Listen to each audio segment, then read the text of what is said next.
Hello and welcome to Vergecast, the flagship podcast of the Dynamic Island. Again. It's really the same show as last time.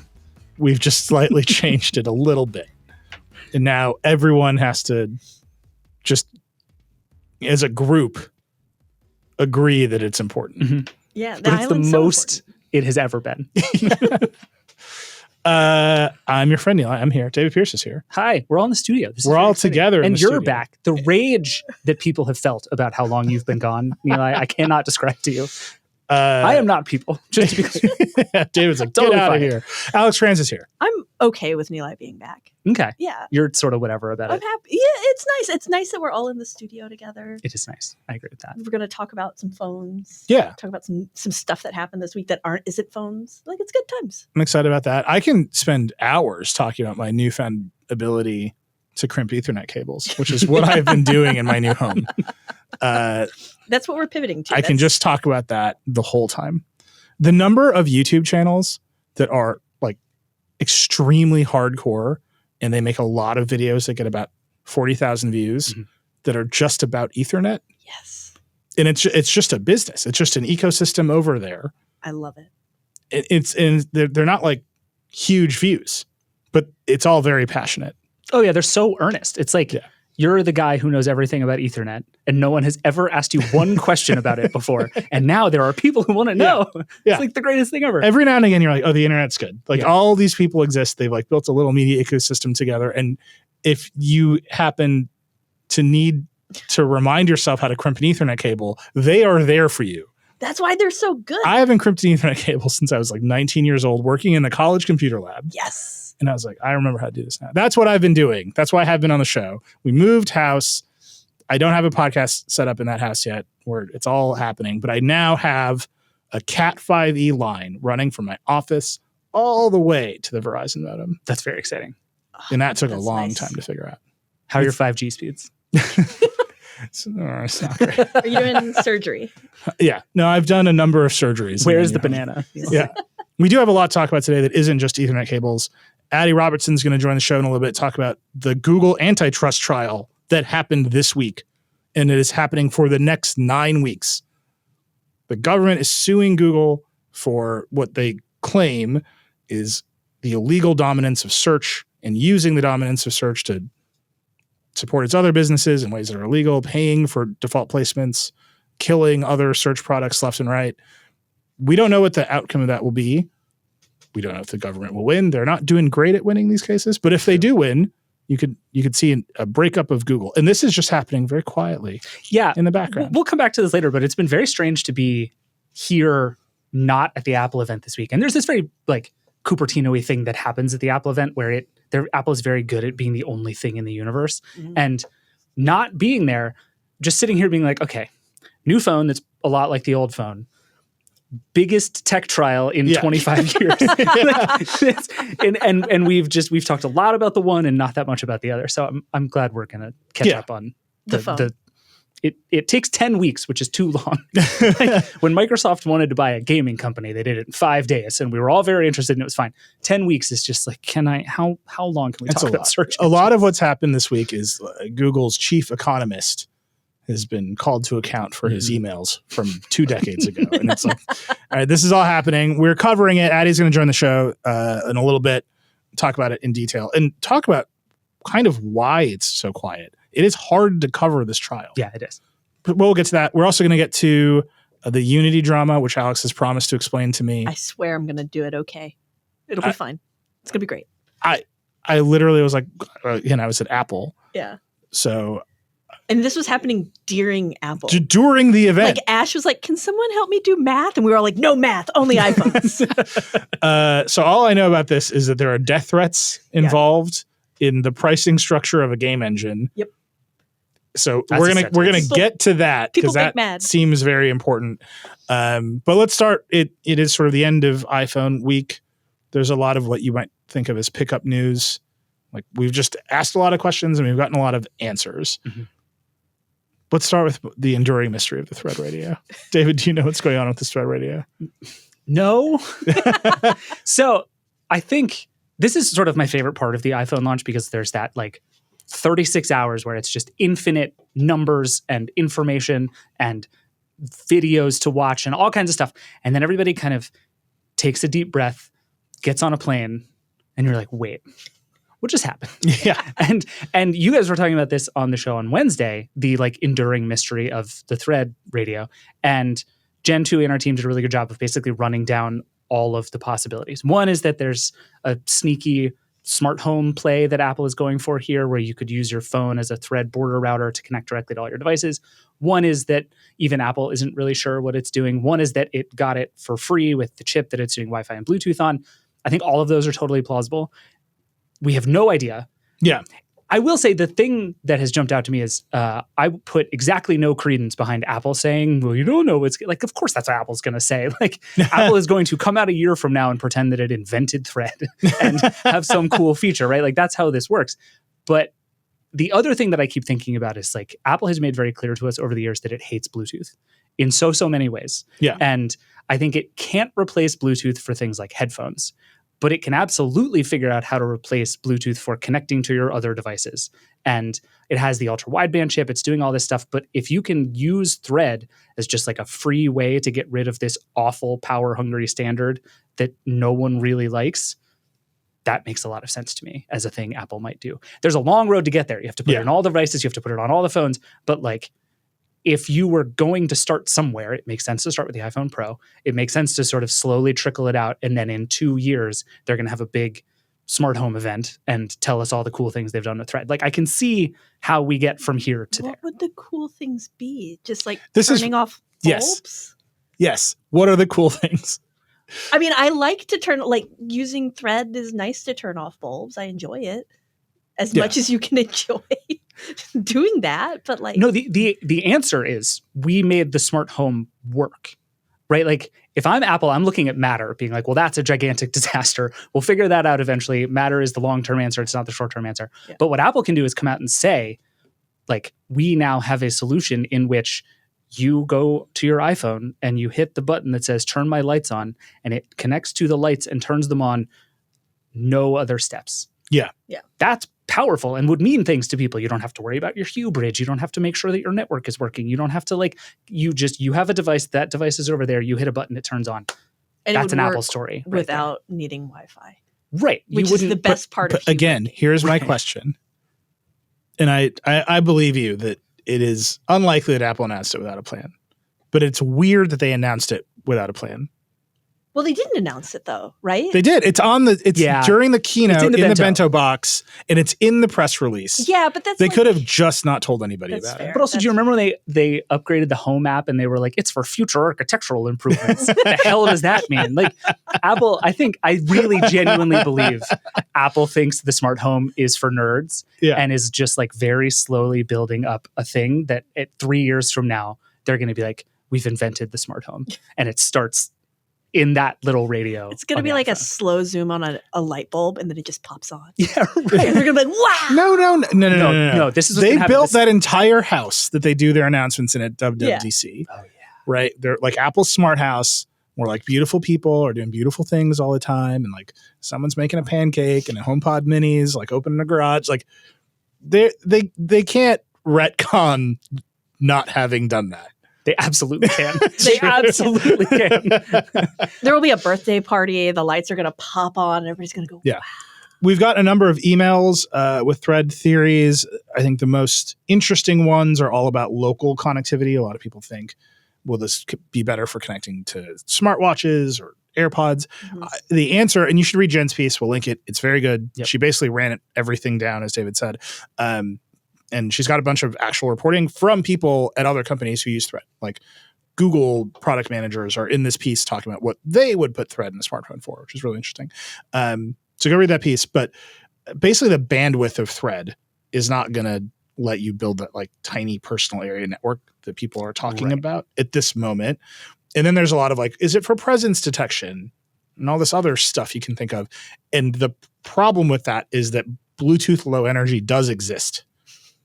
It does. It's still there. It is there. It does that job actually quite well. And so you're just in this weird place where you have ultra wideband, you have Thread, you've got BLE. And everyone's like, well, maybe we'll use this one to do the thing that one's designed for. Like, have you seen these new, how do you pronounce this company? Aquara? Yes. Aquara. They've got the presence sensors now. And so they have basically UWE presence sensors, and they can tell where you are in a room. Yeah. Like, you can set them up, it'll map out the room, you walk into the room, and beyond just there's motion in the room, turn on the light. It's like, I'm at the desk. Yeah. Turn on the desk light because I'm at the desk. And when I leave the desk and go to the couch, turn off that light and turn on this thing. Now, that's terrifying. I was just thinking I was like, I need to go get that sensor. There's you go watch the videos of people using it. It's so cool. Yeah. And like, it is a big unlock. Again, Jen has written about all this stuff. It is a huge unlock for smart home ideas because knowing you're in a room is actually not that useful. Knowing where you are and what you might be doing in a room is very useful. Yes. But then you have to tell computers where you are and what you are doing in a room. And then the computers will know and store that data. Or you can use Home Assistant, and then a lot of that data and stuff is not stored by the companies. Instead, it's just your data. Plex, Home Assistant. I'm out there. I'm out there at the edge. No one's got my data. Literally on the edge. Yes, it's great. But anyway, so all this stuff is just all these kinds of radios. Yeah. The blurry lines between them are ever more blurry. Yes. And Apple in the phone has all three of them. There's a second gen ultra wideband chip in these phones. And then there's just, it's like, I know they didn't announce it without a plan. I know there's a plan they're not telling us. Yeah. But the announcement is an announcement without a plan. They're going to announce it like dub. If you just put it, if you just got it for free with the chip, you don't put it in the bento. You let like iFixit open it up and be like, huh, weird. There's a thread router in there, and then never touch it again. And don't talk about it. Don't answer questions. Like, we've seen Apple do this before where you're like, what is this for? And Apple's like, what do you mean? Like, that's all fine. But yeah, I think it's right that they're like, they want to put thread in people's minds. And exactly why that is, I don't know. But I think you're right that there is some kind of bet there. It's just a question of like how big and how soon we're going to see something out of that. And what's fun for us is that Vergecast listeners, Verge readers, they're as interested in this mystery. Yeah. Like this post, like what is Thread in the iPhone for, is like right up there with like iPhone announced. Oh yeah. And it's great. Like that's why I do the thing that we do. Other stuff that we picked up, Lightning is not totally gone. Yep. It's still around. I mean, Apple still sells the 9th gen iPad. All the AirPods except for the AirPods Pro still have it. It does seem like we're in for probably, I don't know, what would you say, 12 months of kind of slowly wiping those things out. Like if we get to this time next year and there is still a single Apple device with a Lightning port, I will be very surprised. It will be a budget iPad. And Maybe. It will be there for like 3 more years with the pencil that you plug in. And then no, they're going to leave the Magic Mouse with the stupid ass Lightning port on the bottom just to troll everybody. Well, yeah, I mean, that stuff is really interesting because those are wholesale redesigns. Yeah. Apple's view of USB-C is basically, we invented this port. It's ours. And it's true. Yeah. With that first baby MacBook, of which, by the way, I got rid of them. I'm very sad about them. When we moved, I was like, it's time. Aww. Dieter sold me one a long time ago. R.I.P. Terrible, beautiful computer. It was the ultimate plain computer. I kept them in my house for years after they were obsolete, thinking I will have these just for airplane rides. And then every now and again, I'd be like, go on a long flight and I would open one up and be like, this is so much slower than that. This is so much objectively worse than any iPad in this house, including Max's iPad, which is like lockdown kids mode. Did you put like Chrome OS on it? No, I thought about it. I was like, I can just purchase a Chromebook for no money. And not spend like 6 hours. Yeah, like you walk into like any carrier retail store and you're like, I might upgrade my plan. Like Chromebook. Yeah. Do you want one? It at you? Anyhow, Apple invented the USB-C port basically because the USB-IF was going down a bad direction and they wanted it for that MacBook. Yeah. So Apple's view is Apple like, invented is strong, but it's not that far off.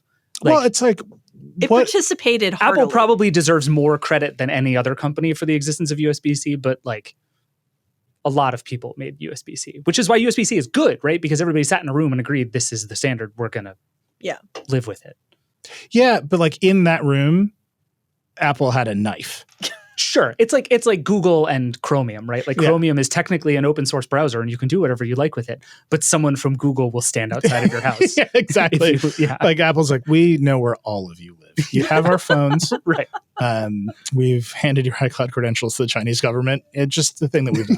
Don't worry about it. But anyway, so Apple in general is like happy about USB-C. Mm-hmm. I think they're not happy about losing the revenue. I think they're not happy about being forced to it because of the Europeans.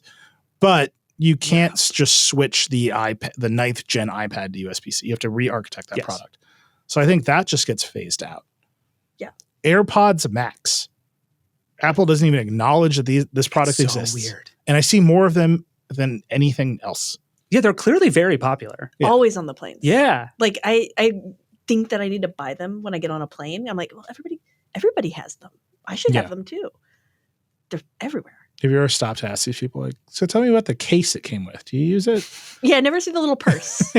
Never see the purse. But Lightning on the AirPods Max, the regular AirPods. Mm-hmm. This is a lot of products that need to be updated. I don't think it's quite as simple. That mouse. There are a handful of them that they can just kind of get for free, right? Yeah. That you just stick a new port in and it'll be fine. Like the Magic Keyboard is a good example, right? Like changing that to USB-C will not be hard work. I actually think the base level iPad, I think you're right, is the most interesting one because A, that thing is probably due for a bit of a redesign anyway. Mm-hmm. B, it's clearly very popular. Like Apple talks about that thing way more than you would think it would for like a pretty cheap entry level product. It's clear it's a meaningful thing to Apple. And so I suspect that one is going to be the one that we see like look the most different and also come with USB-C. Well, and a lot of that was like, they're trying to get rid of old inventory and stuff too here, right? Like that's why it still has the dorky pencil and everything like that. No disrespect. Yeah. Some disrespect. Some disrespect. Yeah. So I do think it's going to be a minute. I don't think they're just going to flip a switch because they do still need to get rid of all of that stuff. Yeah. And that's why they're so rich now is because they're really good at like unloading old crap. That they're great at it. How'd you get rich, Mini. Tim? Well, I unloaded old crap. But they would they jazz it up, like they put some makeup on, like they contour, like it looked nice. Wow. Yeah, the iPhone Mini, man, that's gorgeous.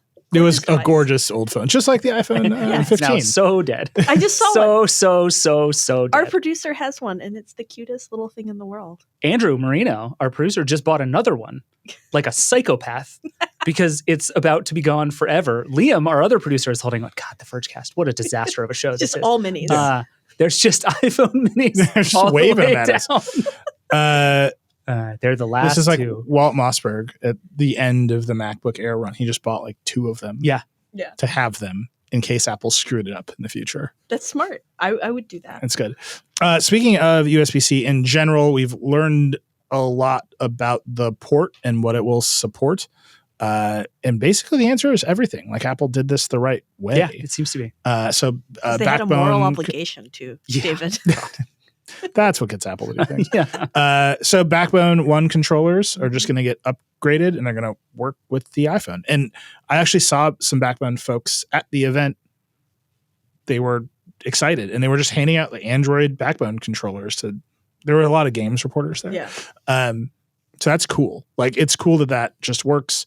Apparently you can plug in just sort of any USB-C hub and get like Ethernet on your phone. Oh, wow. Like basically anything that would work on the iPad Pro is going to just happen over here. That's cool. That's much bigger than I expected. When you're at the office and you have the crappy Wi-Fi and they're always, the IT is always like, just plug into the Ethernet. And you're like, I hate you. I'm on my phone. Now you can just be like, plug your phone in. Fine. Yeah. I don't know how any of that's going to work. My experience doing any of this stuff with an iPad is always a little like, you just hope the magic of the iPad magics at you. It's going to be even weirder with a phone. iOS 17 is another bit of a wild card here. So, but theoretically, we have decks for it's just going to work. Yeah. I mean, the Backbone thing to me is like the perfect example of how this ought to be. And I think it's very exciting where they're just like, oh, this thing that used to fit on these phones now also fits on these phones. And so it's going to work. Like this is the point of having a universal standard. This is why the EU mandated this. Yeah. This is why we were excited about this. It's like, it's going to be good for the accessories market. It's going to be good for users, but you're going to be able to share stuff with people. You're going to be able to buy things without that, like, does this work with my phone question, which is a really complicated question for lots of people. Yep. And yeah, the fact that Apple seems to have gone about this about the most open way possible is great and frankly very surprising. Yeah, and they didn't nerf any of the charging speeds or transfer speeds. I mean, Yeah. except the iPhone 15 is a USB-C too. But Well, But again, that's like, it's good enough for most people. It'll be fine. I don't think there are that many people buying an iPhone 15 desperate for ultra fast data transfer speeds. I think those people are getting a Pro if they care enough. If they know what USB 2 is, they're getting a Pro. I think that's right. We should. By the way, the word Pro means, I just want to be clear. My contribution to iPhone reviews this year is going to be just a little weirder because I have the code conference to deal with, and that's very distracting. But I'm like, what if my only contribution to this review is 2,000 words on the meaning of the word Pro, a word that has lost all meaning, and which, in this case, for Apple this year, means good at video games. That's they don't what have pros another. They mean. don't have another answer for it, which is wild. Okay, I see it exactly the opposite. We should get to Google after this because this is enough Apple talk. But I think, to me, the fact that a big part of the way Apple showed off the Pro was by showing you how you can like rig up a camera in a studio and shoot to external storage. Like that's Pro. That's how you tell a story that is different about that phone than the other phones. Whether that's like real and how people will do that. Like you were on the show on Wednesday making fun of the idea that you would like use your iPhone in a studio to take professional pictures. People do that all the time, dude. Like that's like life now. Steven Soderbergh's out here just like shooting movies on his iPhone for fun all day. Like it's a real thing. And the idea that they're going to take the Pro and like give it genuinely new things to do, especially as a camera, I think like if you want to tell a Pro story, that's where you do it. They're like, we are going to turn this right. thing. And I'm saying what they're saying is, look at how good it is at video games. Yeah. Not that thing. Sort of. I mean, they did a little bit of the other story. They spent way too much time talking about games. This is like Apple does this all the time where they're like, we made a phone. Favorite thing in the world. Yeah. You're going to use it for games occasionally. So we're going to tell you about every single game that exists on the iPhone. So 2 things, and then we can wrap up. As always, I've asked people to email us if they're hardcore Android gamers. So we got one from Evan. He said, I am here to inform you that I've been gaming on Android for as long as the Verge has existed. And it's a long list of all the phones he's ever gotten. LG, Optimus G. He played Need for Speed on it. LTE launch. He's got Stadia. Anyway, this email ends with, I did just buy an iPhone 11 primarily to play games. There it is. There it is. Yep. Well done, Evan. Easily the funniest turn. It's a good long email. Easily one of the funniest turns in an email saying you're wrong about Android games that we've ever gotten. And then we got an email from Colin because we were wondering who would buy the Lightning to USB-C dongle for $20. And we hypothesized that some people would buy them for their cars. And he emailed us to tell us, yes, his friend is buying one for his car. He has a custom setup.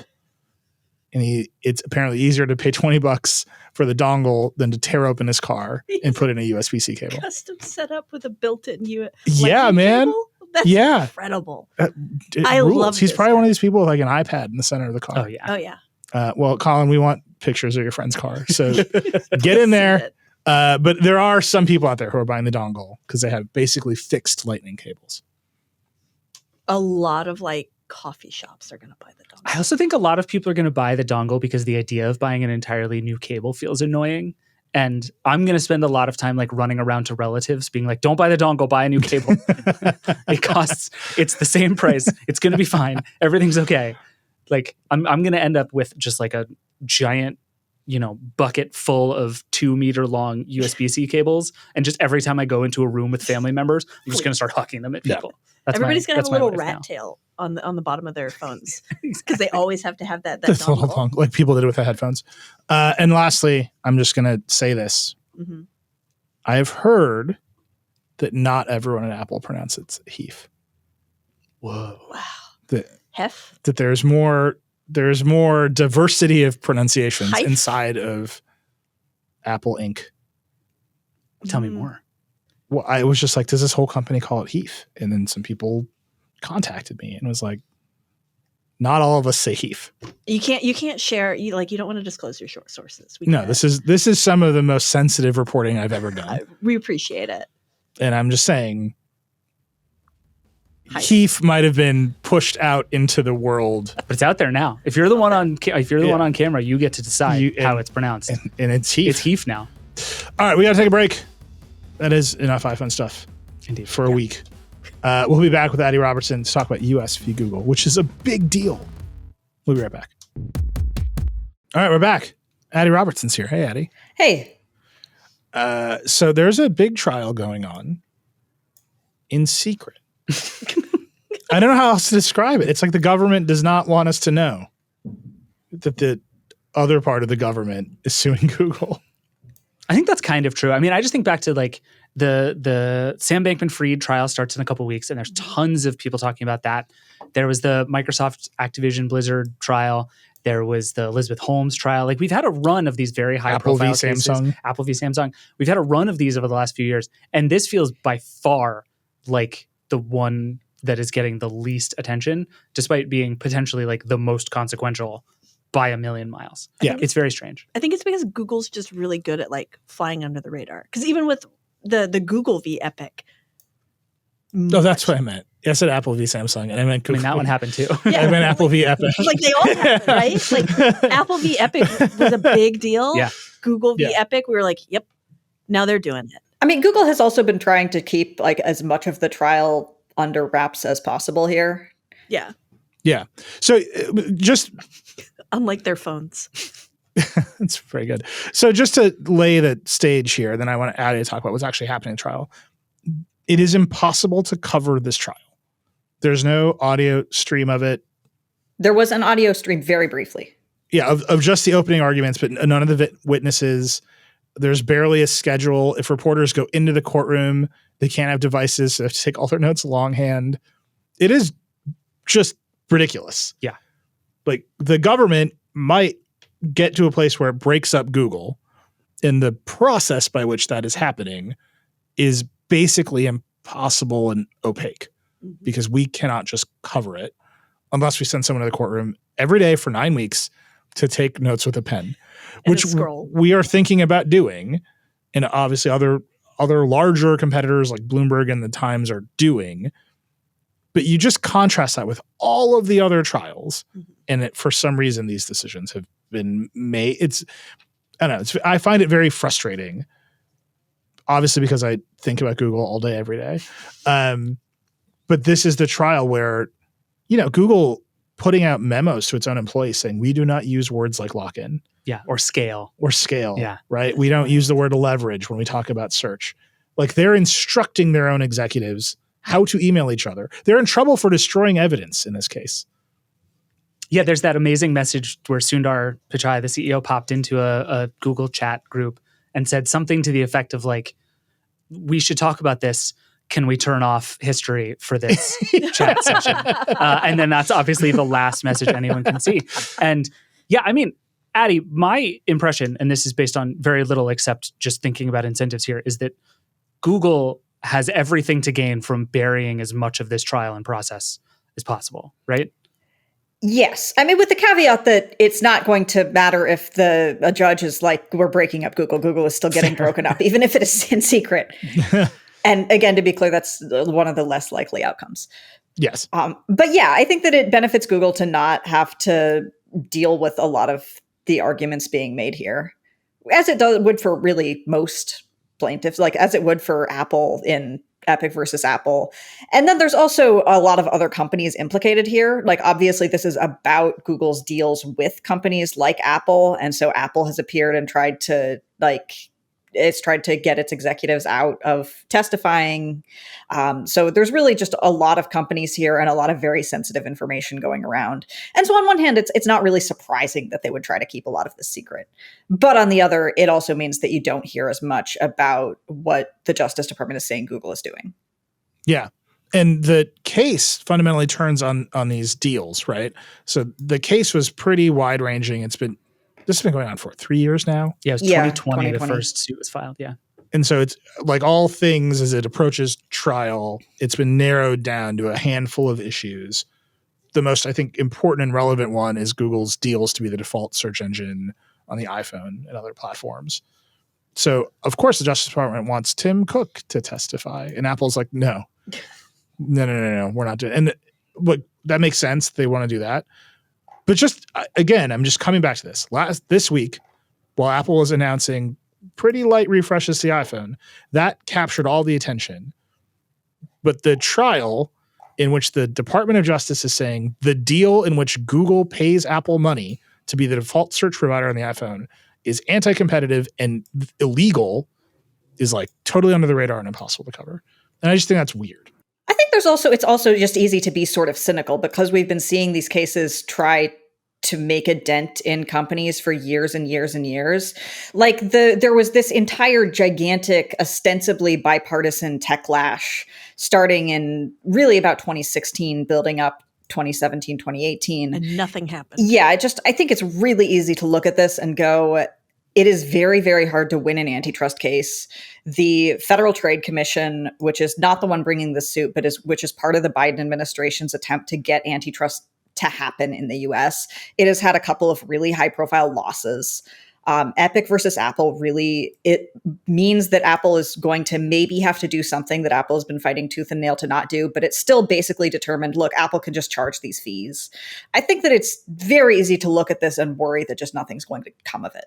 Yeah. Yeah. I like that. That was what I was going to say. I think cynicism is the right word here. People are cynical. Like we've seen this happen so many times, and not just in tech. You've seen it happen in a lot of places where it's just like, okay, so when is the government going to actually do something? When is this going to happen? We're just going to continue on, and this is like a really good opportunity for the government, and even the government seems like reluctant.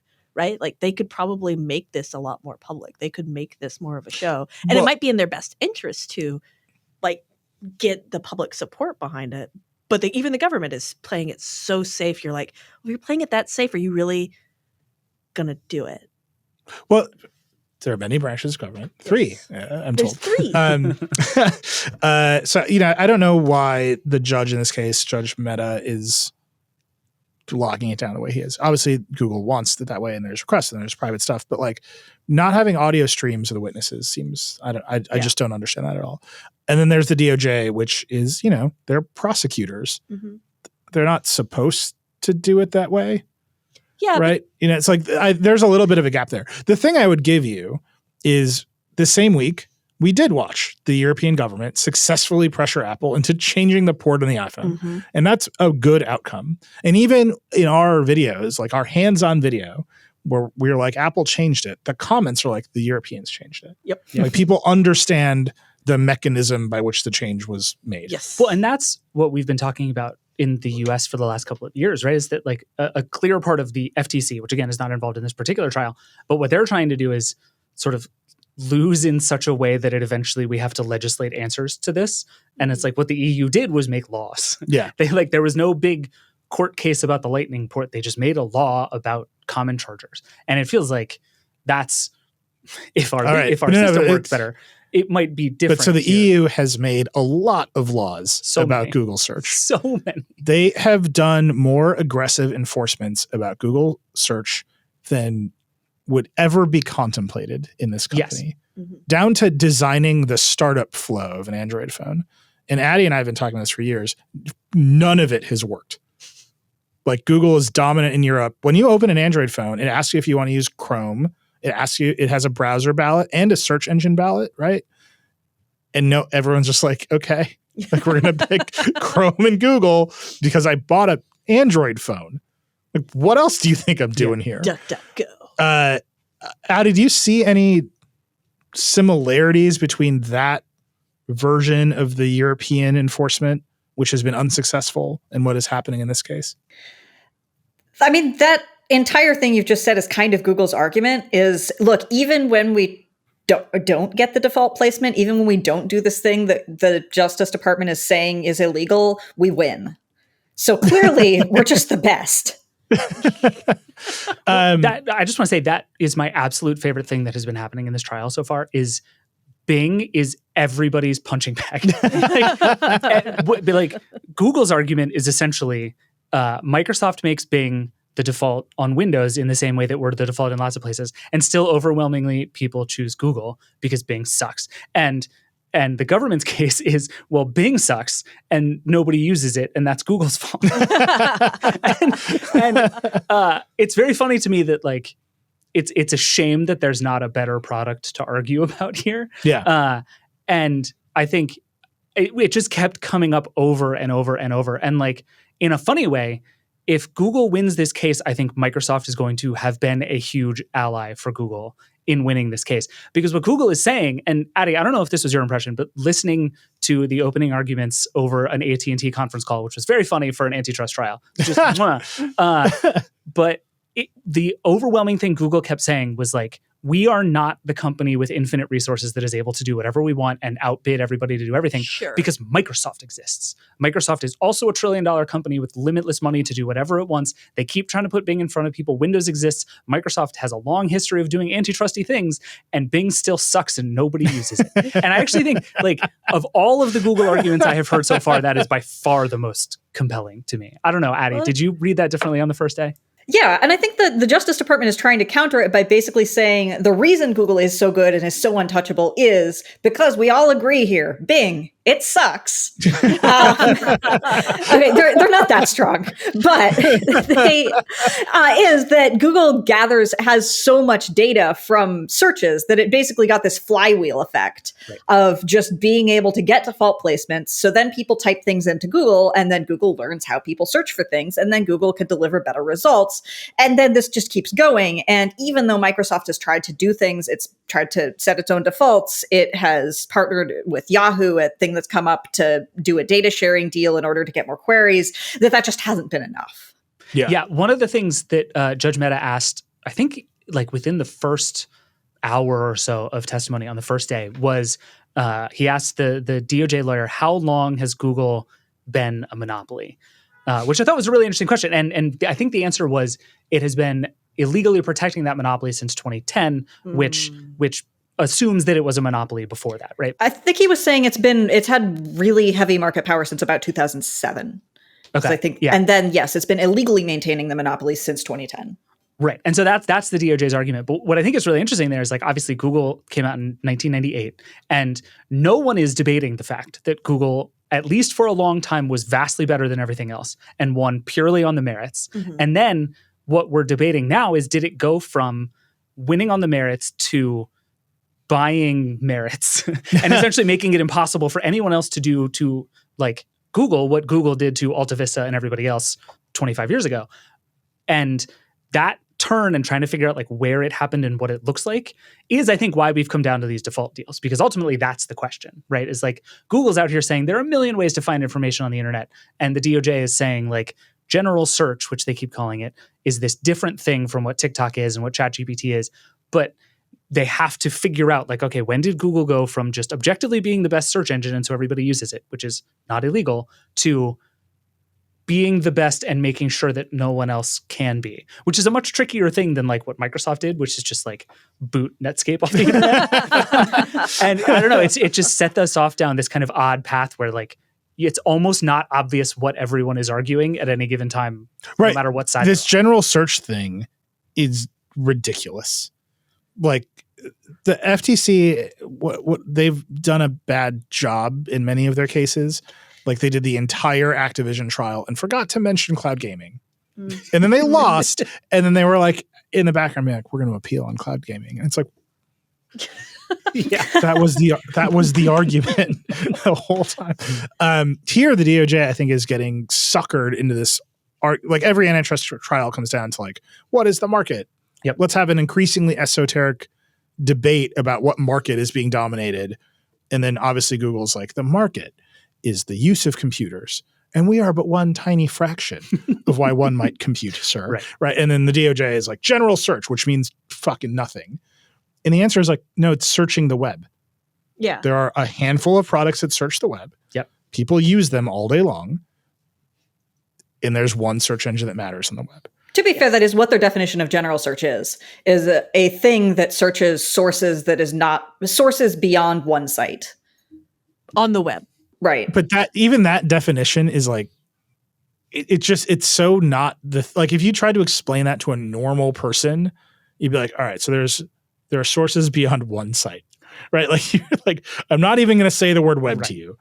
And I would just say, if you just look at the web today, we've talked about this so many times, it is so obviously influenced by Google's wants and needs that you can't not say this thing is dominant. It is the only incentive structure that exists on the web really is Google's wants and needs, because that's how people get traffic to their websites. Yeah.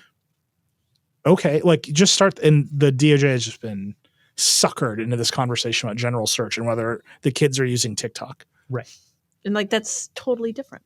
I mean, if Apple changes the default search on the iPhone to be TikTok, Horrible experience. right? And it's like, but that's so just generally nonsensical to think about. Kids love iPhones. The kids love TikTok. just munge them together. All these other searches that we're talking about in the category of general search that Google wants you to consider, I would just say come back to the thing at issue, which is the default deals on these platforms, and say, can you replace them? Could you replace the default search on the iPhone with a YouTube search? Yeah. And like, no, basically. You need web search. And Google's protection of that web search, there's the data argument that they've been making for a long time. Like, everyone's been making. Google has the most data, they can do it.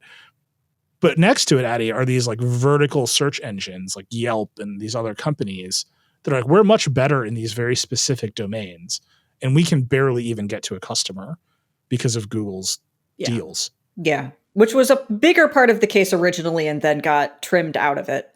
And so is not coming up in this as much. Do you think it'll come up later in these 10 weeks? So the Department of Justice is making its case first, and that claim was part of the state attorney general suit that's going to come up later, but it also got cut mostly from that suit. So I think we're not actually going to hear nearly as much about it as we could have, even though those search engines come up. Which is a bummer, because that feels like the real issue, right? Like, the fact that they're doing these exclusivity deals is on its face totally a like monopoly behavior. But also in this case, Google is actually really good at search. So of course, like, it's like, let's say you ask Siri to find you a plumber. Yeah. Right. In a competitive world, Apple goes and makes a deal with Yelp or AngelList or whatever, right? And they're running that search on a specialized service. Google's deal means like that's all going through Google. Oh, okay. Okay. Then no, they're a monopoly. I mean, like, I don't know if that's good or bad, well, right? I'm just saying, but that's sort of the shape of it. And Adi's right. It's been trimmed out of the suit, although. Well, no, the part that got trimmed out of the suit was not the thing you're describing. It was the idea that when you go to Google itself and you're trying to find a thing on Google, Google makes it hard to find these places like Yelp or TripAdvisor or whatever through Google specifically. That's right. Mm-hmm. So that got mostly cut out of the suit. And the judge sort of rightfully was like, well, Google is allowed to do whatever it wants on Google. But there is that vertical search thing. From what I read of the decision, the judge is basically like, I need to see more evidence. We'll get more evidence at trial, and I will decide how big of a deal that is. And so we'll see what the states do. But you just look at all of the things Google does. And again, it's instructions to its own people to not talk about doing those things. Ooh, that seems illegal. Well, I don't. I don't think that it is necessarily illegal, but it is certainly the kind of thing you can bring up to say it's shady. It's definitely not on the up and up. Yeah. I mean, that we don't leverage anything is like a very funny thing to say. Yeah. So, Adi, what's been going on this week? It's just been Google's chief economist, Hal Varian. Have we learned anything in particular? So the first day was after opening statements, Hal Varian, where they really honed in on the idea that we're going to go to the metaphorical tape and look at all of these emails that Google execs have sent about how important scale is and how important data is. And then there were these internal arguments where Varian wrote did this interview with CNET where he says, look, the argument that data is like the be all and end all and that Microsoft has to make this deal with Yahoo to get data, that's bogus. And then there was this internal fight where people were just saying, look, that's ridiculous. No, data, obviously, if they had the data we did, they would be incredible. Like, they would be much better than they are now. So there's that. And then this was also where we got a lot of we at Google, we do not say market share, we say query share. We do not bundle, we do not tie. And then beyond that, we've also, there's been a behavioral economist that that the Department of Justice has brought up to emphasize the, quote, sort of power of defaults. That's been their first expert witness. He spent a bunch of time on the stand. And so that's been a lot of presentations, both about stuff Google has said internally, which echoes sort of the Varian testimony, and just experiments and other data that has been collected elsewhere that just says, in general, people choose defaults. Yeah. Yeah, and I do think if you wanted to boil this case all the way down to one question, it's the power of defaults. Like, do defaults matter? Is in a big way, it seems like what a lot of this is going to hinge on, because Google's argument is they matter a little, right? It's why we pay for the defaults. Like, Google cannot in any kind of reasonable way say defaults don't matter at all because it pays tens of billions of dollars a year to be the default. So it's like all that is fine and good. But the two arguments it makes is that defaults don't matter that much because people choose Google even when it's hard to, or even when there is a fairly level playing field. And because Bing sucks. Because Bing sucks.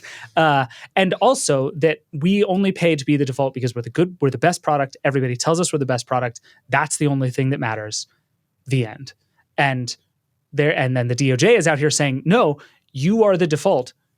You pay to be the default, so we can't even reasonably start to answer the rest of these questions. Right. And that's what all the like little search engines will tell you. That's what all the failed competitors will tell you, is that like we don't even know if we could have beaten Google or tried or caught up.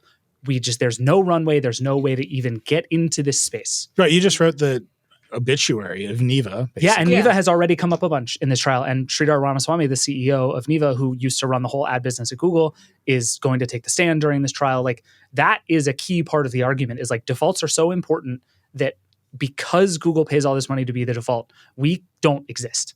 And that's like, if the DOJ can prove that, it might win. And it's very hard to prove that, it seems to me. There's also the argument that it's that specifically it's not just small search engines, it is Apple. That one of the things that hasn't come up really in testimony as much, but was part of the opening statements, is that Google has been basically paying Apple to not build a search engine. Yeah. Yeah. I mean, every year at WWDC, Apple does something that hints at an interest in doing more searches. Yes. Yep. Right. And every year, we get the new version of iOS and it's like pull down and now you can type this and this will come up automatically. Or you can do image search in Spotlight now. It's like, it's right there if you wanted to do it. It's right there. And then every year we get some notes from some Googlers like, Apple's coming for us. And it's like, no, they're not. Right. I'm very curious, if they do put Tim Cook and Eddie Q and the rest on the stand. We're going to get Eddie Q. As far as I know, not getting Tim Cook. Okay. Well, full Hawaiian shirt Eddie Q on the stand, right? It's the question I would ask is, look at all this marketing about privacy. Look at all this marketing about not tracking you. And look at the billions of dollars you take from the largest ad tracking thing that has ever existed in human history. How do you square that circle beyond just taking the money? Because I don't think Apple's ever been held to account for this.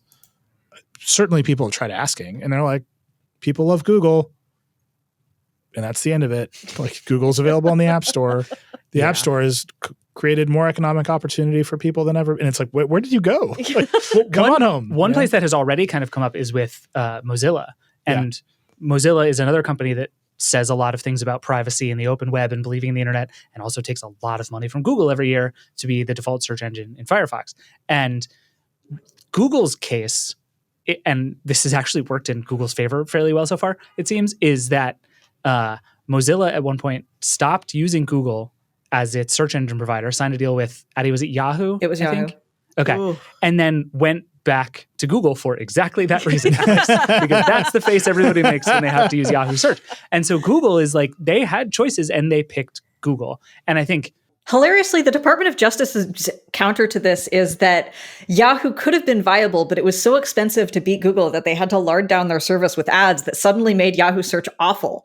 And that's why Yahoo search was dropped. it's the Bing sucks argument, right? Like, are all other search engines bad because of Google? Is such a weird question, but is like kind of core to a lot of this case. Yeah. Like, there are no other good search engines. Is it because Google is great, or because Google has so aggressively defeated everyone? It probably is both, right? Like, I think the answer is probably somewhere in the middle, which is why it's going to be very hard for Google to lose this case, it seems. Yeah. I mean, even if they do, you just have to look at Europe, where for over a decade now, the princes and princesses of Europe have like shaken The princes and princesses of Europe have shaken their pitchforks at Google and said, we will undo this dominance. Mm-hmm. And the people of Europe have said, down with the king. Nay, good sir. They have Googled for news about that happening. We shall continue Googling. No, absolutely not. French Revolution, the whole thing. This is, it's very complicated over in Europe. They're still kings, I'm told. There's I don't know princes why. and princesses everywhere. Just everywhere. No one knows why. My people have run away from them twice. I'm Indian American. Anyway, we're going to cover the hell out of this trial. We're going to figure out how to get into that courtroom basically every day with a series of quill pens and parchment, because that's how the government wants us to cover US v. Google. David, could you take the parchment and have it so it like goes out of the room as you write? Oh, that's fun. Oh, that's good. And then That's good. Adi can just be on the other side. Oh, I like that. OCRing the parchment. My thing is I'm roll. gonna bring in increasingly less technologically advanced devices every day until it's okay. Until the judge is like, fine, bring a Chromebook. If I come in with like an e-ink notebook that I can write on, is that electronics? Like, what are we doing? Are we good? If I'm not touching the screen, it's not drawing any Bring power. in a Remarkable too, and just be like, This what? is what I'm saying. Yeah. Okay, so fun detail when you go through the metal detector in the courtroom, you have to take out all your cables. This is not a fun place to be if you have as many cables as I do. I was like, Nilay can never go there. No, I'm not allowed in there. It's not going to happen.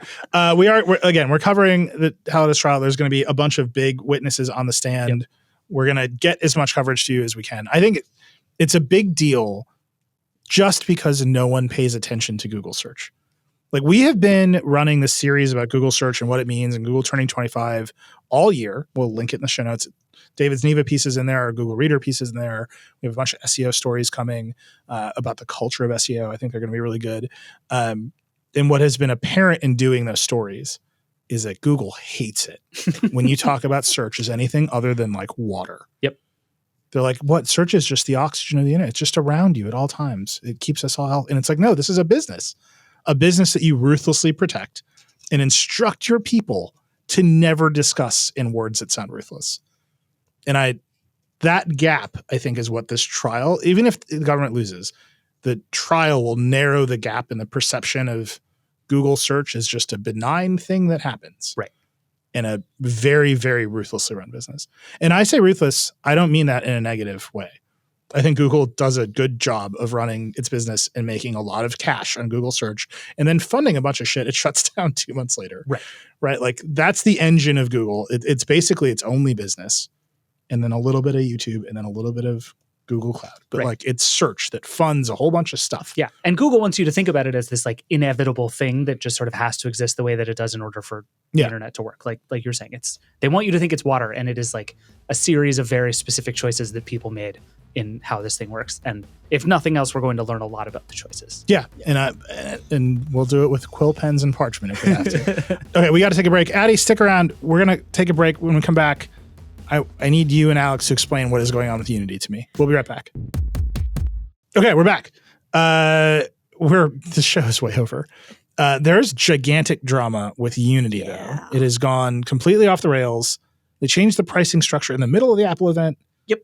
The developers are very mad. It's escalated to like inappropriate levels, or they canceled events. What is going on here? Okay, so Unity is one of the biggest game engines out there. It's really interesting because Unity is used in like most mobile games, a ton of mobile games out there. So Apple's up there saying, we love gaming. Well, they hate Unreal. And meanwhile, this is happening with Unity, which is a big developer for like big game engine for iOS.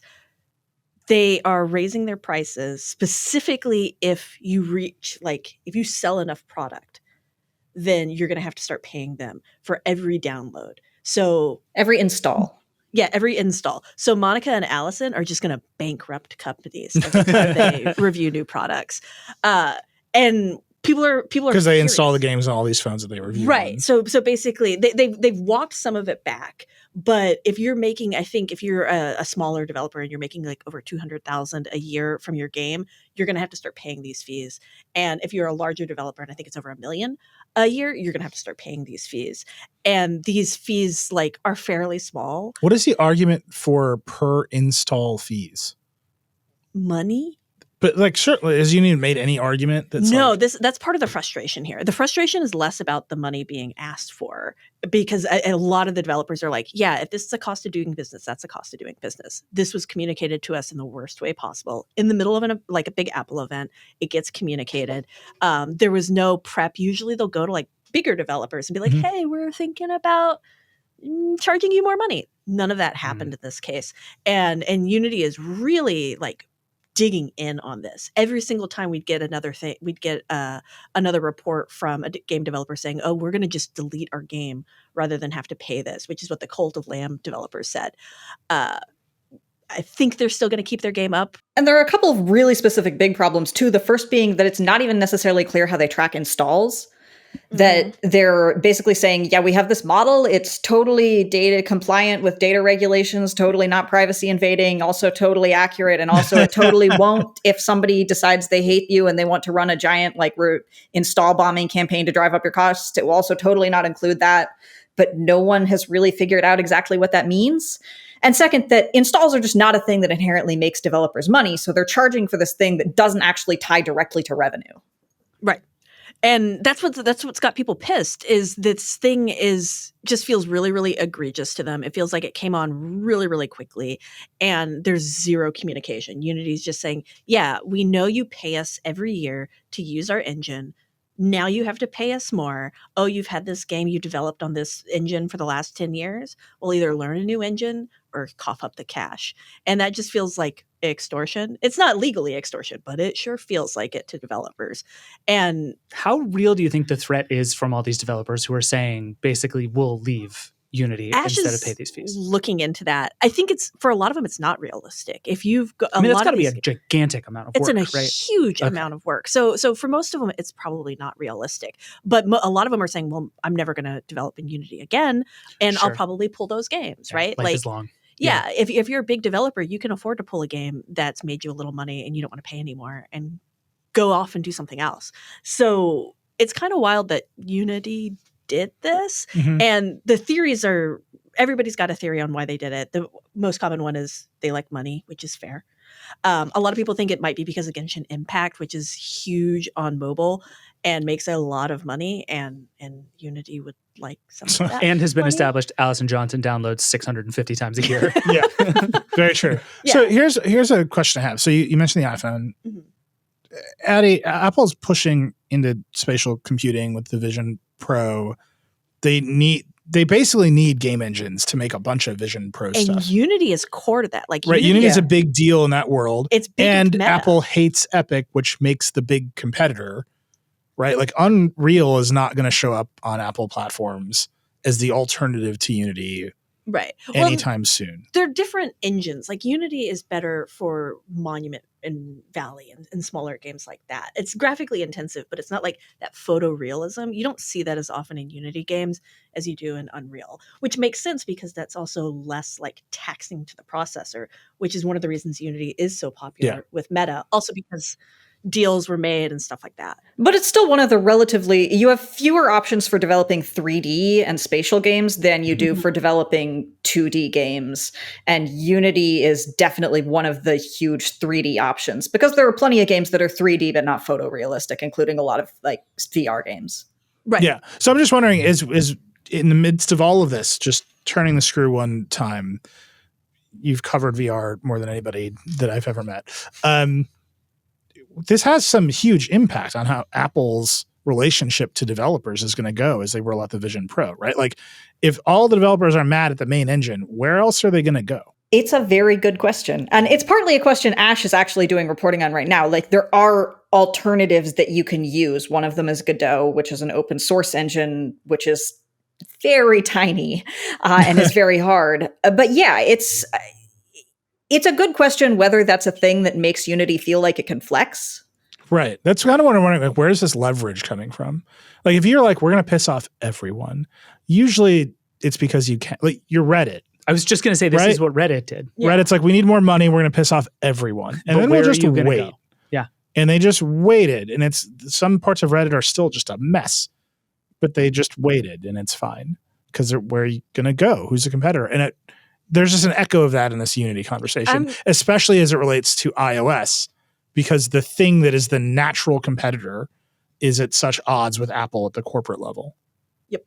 Yeah, I'm going to be really curious to see how Apple responds to this over the next few weeks, because it happened in the middle of their event. Like, Yeah, I wonder if it Apple just- even knew. As Right. Apple was talking so much about mobile gaming. yeah, it feels like I don't think Apple knew, or that probably wouldn't have happened. It's also not particularly good for Apple. Like, it's not great for Apple if one of the bottlenecks for their platform is suddenly taking a big fee from developers that Apple doesn't see part of. Yep. Yeah, only Apple gets to take Yeah. fees. Yeah, Apple doesn't like money changing hands if it doesn't take 30% out of that money. All right, well, we're going to keep covering it. It sounds like Ash has a lot of reporting in the works. We'll put that on the site. It's a big deal. Like, Unity canceled events. There were death threats over this stuff. Yeah, Which, again, I will point out is inappropriate. don't do that. So it goes. That's life on the internet for you.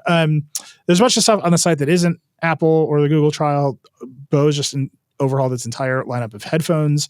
The Spectre Fold is out, which is a foldable 17-inch PC, which Hell is yeah. very cool. Monica wrote Weird about laptops. that. I love a weird laptop. And the workers of the big three automakers are on strike this week, which Andy wrote about. And a million new video games. And a million new video games. Nintendo Direct and the Sony State of Play were this week as well. On top of that, it continues to be September, just relentlessly September. That's the name of my new album, Relentlessly September by Nilay Patel. It's avant-garde, but I think you'll like it. We've got a bunch of events coming up. The Code Conference is at the end of this month. Here's the news. Virtual tickets for the Code Conference are now on sale. All the main tickets are sold out. So you can, if you want to watch the Code Conference, go to voxmedia.com/code, and you can sign up for a virtual ticket and stream the thing. Mike Krieger from Artifact is coming. He's ex-CTO of Instagram, now the co-founder of Artifact, the news app. David just wrote about it. They rolled out Links. Yeah. They Which want to be like the place to share cool stuff on the internet, because Twitter used to be that and now Twitter's dead. And we love that. We do So love that. Casey's going to talk to Mike about that. And then, I don't know if you've been paying attention to a little company called Disney. Lots of weirdness in Disney World. And lots of Disney World. Oh. Lots of weirdness. In, Mickey Mouse is coming to Code. Disney, Bob Iger has been hinting that he might sell ABC, get rid of a bunch of stuff, partner with ESPN, all this stuff. Byron Allen, who is the owner of the company that owns the Weather Channel, we invited him because they're doing a bunch of AI stuff on the Weather Channel, climate change, AI, whole thing. Turns out he wants to buy ABC for $10 billion. It's like him and Nextstar. Yeah. So both of them are smaller companies. They're less known for Yeah. being Disney. They're not Disney, but it's a big deal. Yeah. So Julia Worson's going to interview Byron Allen about what we thought was going to be about using AI to Now it's all help people in ABC. local communities deal with climate change. But now we're going to talk about whether or not he's going to buy ABC. There's a bunch of other great speakers. I'm excited about it. Also, again, next week we have Microsoft event and an Amazon event. Yeah. Because this just does not stop. and there's a YouTube event. And a YouTube event. Oh, wow. Yeah. The made by YouTube. There's a calendar. We'll put it in the show notes. We made a calendar so you can just subscribe to it. And then you can follow all the events with us. It's going to be a crazy month. We're excited about it. Okay, that's it. That's the Vergecast. We've gone far over. You're looking at me expectantly. No, we're just vibing. Liam is looking at me expectantly. So I have to look see. at you You're it's like a expectantly. tetra prism of glares. That's it. That's Vergecast. Rock and roll.